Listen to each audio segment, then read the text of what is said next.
certainly not the season that they wanted, but yet they've all said they got a chance to still show what they're about against a team that could very well end up in the Super Bowl, the Los Angeles Rams.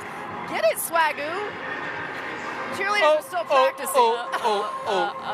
We can't, hey, they can't sue us. No, all he's saying is, yeah, it's fine. Oh, I can say it?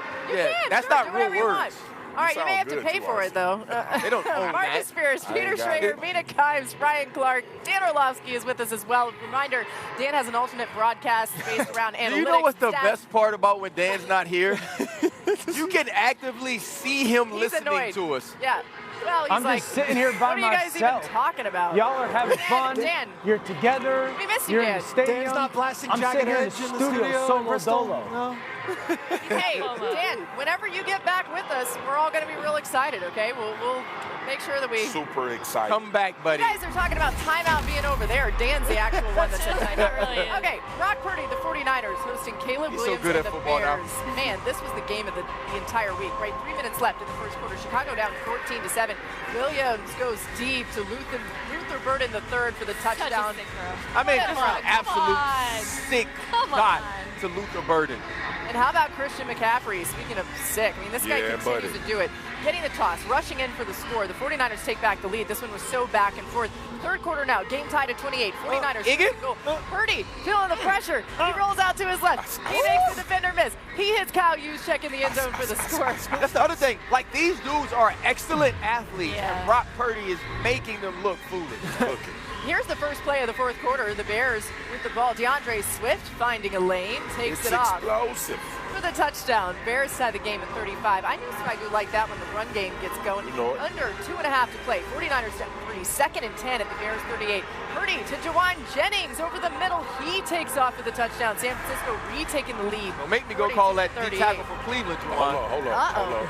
Chicago, 4th and 5 at the San Francisco 26. Under a minute to play. Williams to Colston Loveland. 13-yard gain and first down. Chicago moving the chains. 2 plays later, 21 seconds left in the game, and Williams hitting Loveland again, lateraling to Swift for the first down. Bears pulling out the tricks late in this game. Throw it now. Ladders galore. Williams avoids the sack, but he didn't throw it right then when RC said to. He drifted to his left, gets hit as he throws. The pass is incomplete. 49ers win 42-38. Here's the Bears head coach, Ben Johnson, after this game. I did feel like we picked up our game a little bit as a team, and we closed that gap, and we made it to where we could potentially win that thing there at the end. So I was proud of the guys for that, but it just wasn't enough. And when you go on the road against a good team like that, you got to be on top of your mess the entire time, and we just weren't.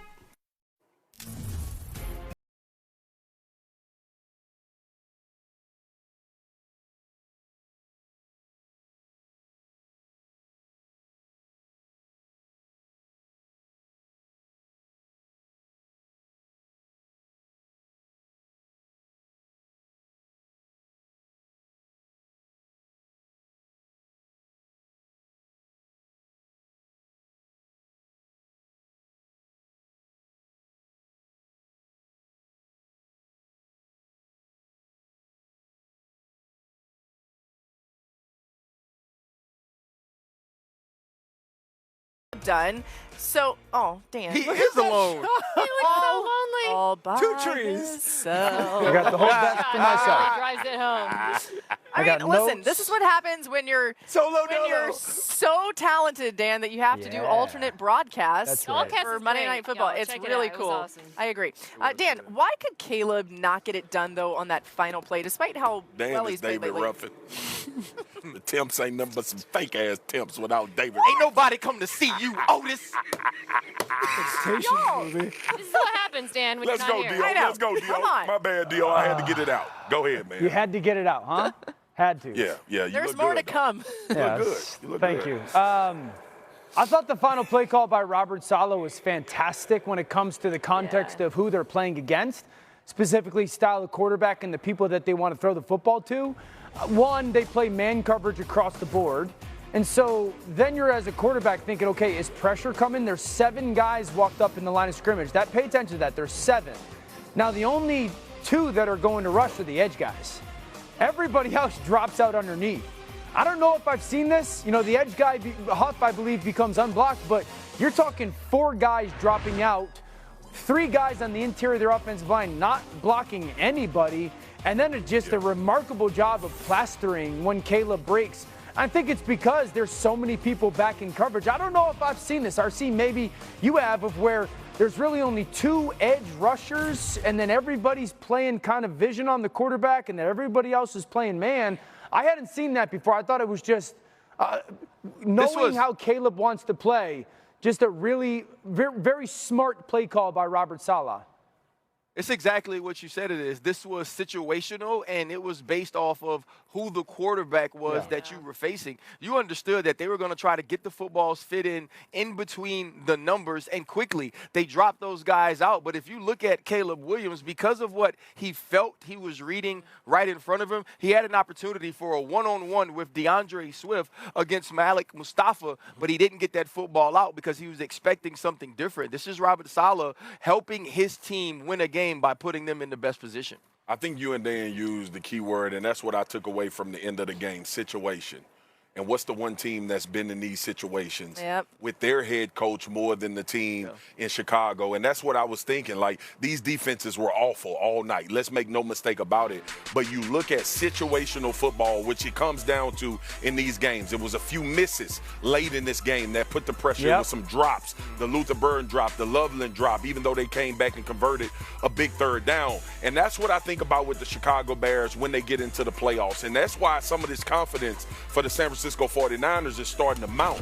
Even with how bad that defense is playing, is that when you get into these games in these particular situations, you have a coach on that sideline that has not only repped it in practice, but has been in real-time, game-time situations. Think about Robert Saleh in these Super Bowls and play calling for huge games where they had to make plays to get off the field. I thought that came to play at the end of this game, speaking of what you and Dan just showed, RC. I think Ben Johnson called maybe the best game you could possibly call except for the last 21 seconds. And I'm not here to be critical of his play calling, but when you have 21 seconds and no timeouts left and you call that hook and lateral, you need to either score a touchdown or you need to get out of bounds. And I would question bringing this play out here. It's fun. It's titillating. We love it. It's, oh, my God.